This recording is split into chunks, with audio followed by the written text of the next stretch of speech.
ప్రేక్షకులందరికీ సో నమస్సుమాంజలి. శుక్లాంబరధరం విష్ణుం శశివర్ణం చతుర్భుజం ప్రసన్నవదనం ధ్యాయేత్ సర్వవిఘ్నోపశాంతయే. అగజానన పద్మార్కం గజాననమహర్నిశం అనేకదంతం భక్తానాం ఏకదంతముపాస్మహే ఏకదంతముపాస్మహే. మనం ఇప్పుడు ఏప్రిల్ నెలలో మాస ఫలితాలు చెప్పుకుంటున్నాము. ఏప్రిల్ నెలలో మనకి ముఖ్యంగా వచ్చేటటువంటి పండుగ ఏంటంటే ఏప్రిల్ 17 తర్వాత 17 అమావాస్య అంది. 18వ తారీఖు నుంచి వైశాఖ మాసం మొదలవుతుంది. అందువల్ల వైశాఖ మాసంలో వచ్చేది అక్షయ తృతీయ. అది ఆ పండగ. ఆ రోజు లక్ష్మీదేవిని పూజించాలి. ఇంతకు మించి ఏప్రిల్లో మనకి ఇంకా పండుగలు ఏమీ లేవు. ఇక రాశి ఫలితాలు చెప్పుకోవాలంటే మకర రాశికి అధిపతి శని భగవానుడు. మకర రాశిని లగ్నంగా చేసుకున్నట్లయితే రెండో ఇంట్లో అంటే కుంభంలో రాహు బుధుడు కుజుడు ఉన్నారు. మూడో ఇంట్లో శని రవి ఉన్నారు. నాలుగో ఇంట్లో శుక్రుడు ఉన్నారు. 6వ ఇంట్లో గురువు ఉన్నారు. 8వ ఇంట్లో కేతు ఉన్నారు. అయితే ఇది మకర రాశికి రెండో ఇంట్లో రాహు బుధుడు కుజుడు ఉన్నారు కనుక ఇవి అన్ని పాపగ్రహాలే. అందువల్ల చాలా జాగ్రత్తగా మాట్లాడేటప్పుడైనా ఎప్పుడైనా జాగ్రత్తగా ఉండాలి. మూడో ఇంట్లో శని రవి ఉన్నారు కనుక వీళ్ళకి కొంచెం ఇబ్బందులు అనేటటువంటి తప్పకుండా ఉంటాయి.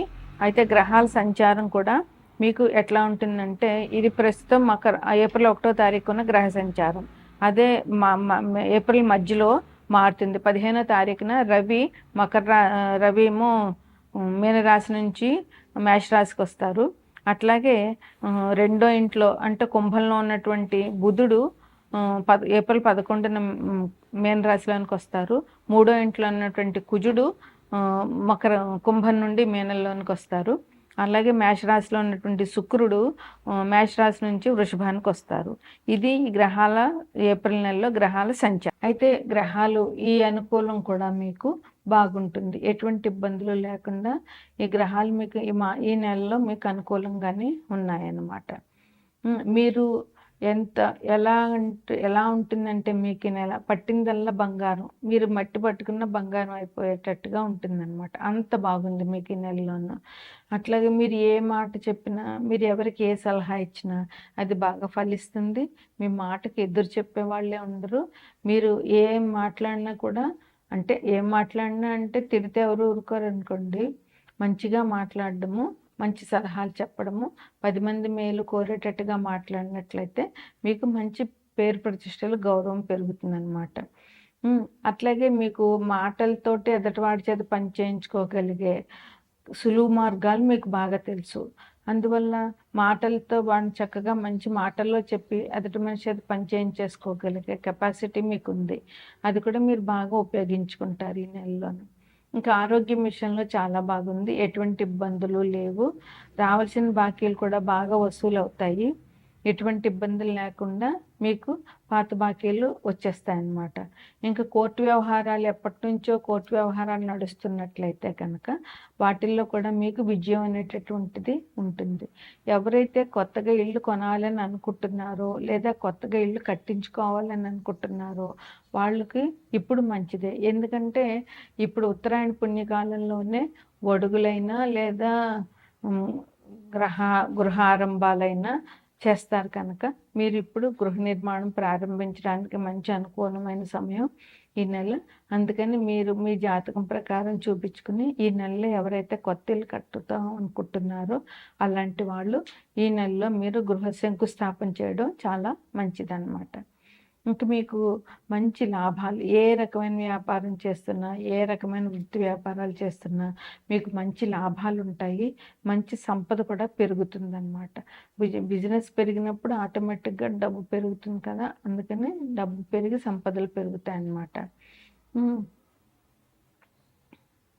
కొండంత విశ్వాసం మీకు, మీ మీద మీకు చాలా ఆత్మవిశ్వాసం ఎక్కువ.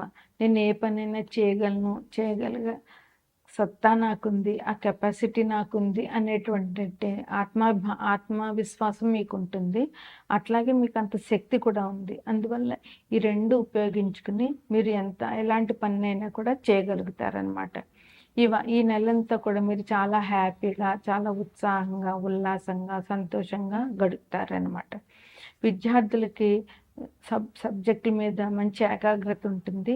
చదవాలి అని పట్టుదల పట్టి పద్ధతిగా చదువుతారనమాట. కుటుంబంలో అందరిది ఒకటే మాటగా ఉంటుంది. ఎటువంటి ఇబ్బందులు లేకుండా ఒకళ్ళతో ఒకళ్ళు సహకరించుకుంటూ కుటుంబంలో ఒకే మాట మీద వెళ్తారు. ఈ నెల 17వ అక్షయ తృతీయ రోజునే లక్ష్మీ నరసింహస్వామి దర్శనం చేసుకోండి. మీకు ఇంకా మంచి జరుగుతుంది. మకర రాశికి అధిపతి శని భగవానుడు.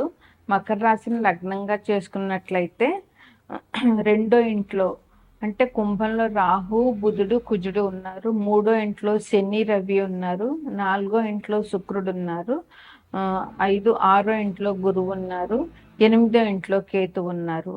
అయితే ఇది మకర రాశికి 2వ ఇంట్లో రాహు, బుధుడు, కుజుడు ఉన్నారు కనుక ఇవి అన్ని పాపగ్రహాలే. అందువల్ల చాలా జాగ్రత్తగా మాట్లాడేటప్పుడైనా ఎప్పుడైనా జాగ్రత్తగా ఉండాలి.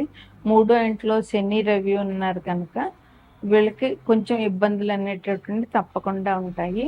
అయితే గ్రహాల సంచారం కూడా మీకు ఎట్లా ఉంటుందంటే ఇది ప్రస్తుతం ఏప్రిల్ 1వ తారీఖున గ్రహ సంచారం. అదే ఏప్రిల్ మధ్యలో మారుతుంది. 15వ తారీఖున రవి ఏమో మీనరాశి నుంచి మేషరాశికి వస్తారు. అట్లాగే 2వ ఇంట్లో అంటే కుంభంలో ఉన్నటువంటి బుధుడు ఏప్రిల్ 11న మీనరాశిలోనికి వస్తారు. 3వ ఇంట్లో ఉన్నటువంటి కుజుడు కుంభం నుండి మీనంలోనికి వస్తారు. అలాగే మేషరాశిలో ఉన్నటువంటి శుక్రుడు మేషరాశి నుంచి వృషభానికి వస్తారు. ఇది ఏప్రిల్ నెలలో గ్రహాల సంచారం. ఇంకా వాహనాలు అంటే ఒక పాత వెహికల్ ఉంటే దాన్ని అమ్మేసి కొత్తది కొనాలి అనుకుంటున్న వాళ్ళకి కూడా ఈ మాసం మంచిగా ఉంది. అందువల్ల మీరు ఏదైనా కొత్త వెహికల్ కొనాలి, పాతది అమ్మేసి అని అనుకుంటే కనుక ఈ మాసం మీకు అనుకూలంగా ఉన్నదన్నమాట.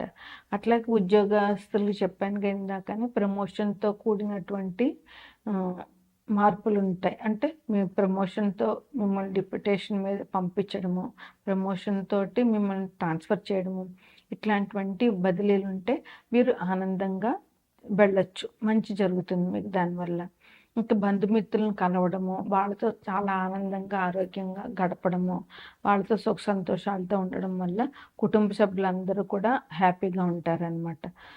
ఇంకా శుభమూలక ధన వ్యయం అంటే అది మీరు శుభకార్యాలు చేయడం మూలంగా మీకు ధనం ఖర్చు అవుతుంది. కానీ ఆ ధనం ఖర్చు అవడం వల్ల మీకు మంచి జరుగుతుంది. ఎందువల్ల అంటే శుభకార్యాలంటే ఏ దేవాలయానికి విరాళం ఇచ్చారనుకోండి అది చాలా మంచే తప్ప విరాళాలు ఇవ్వడము, లేదంటే ఎవరైనా పెళ్లి చేసుకుంటున్నామంటే వాళ్ళకి పెళ్లికి సంబంధించినటువంటి వస్తువులు ఇవ్వడం, ఇవన్నీ కూడా మంచి ఖర్చు. ఈ ఖర్చు వల్ల మీకు చాలా మంచి జరుగుతుంది. అందువల్ల మీకు మానసికంగా కూడా చాలా తృప్తి అనేటటువంటిది దొరుకుతుంది. అందువల్ల ఇలాంటి వ్యయం అయినా కూడా అది శుభ వ్యయమే అవుతుంది కనుక ఇలాంటి వ్యయం చేయడానికి సంకోచించకుండా మీరు చేతనైనంత వరకు మీరు నలుగురికి సహాయం చేయండి. ఇక ఏప్రిల్ 17వ తారీఖు అమావాస్య అయింది. ఏప్రిల్ 18వ తారీఖు నుంచి వైశాఖ మాసం వస్తుంది. వైశాఖ మాసంలో తృతీయ 3వ రోజుని అక్షయ తృతీయ పండుగ ఉంటుంది. ఆ రోజు లక్ష్మీ నరసింహస్వామికి గంధంతో అలంకరిస్తారు. అది చాలా మంచిది. అందరూ కూడా ఆ రోజు ఈ రాశి వారే కాదు అన్ని రాశుల వారు కూడా సాధ్యమైనంత వరకు వెళ్ళి లక్ష్మీ నరసింహస్వామి దర్శనం చేసుకుని ఆయన ఆశీస్సులు పొందండి. ఇది ఈ మాసంలో మీకు శుభాశుభ ఫలితాలు.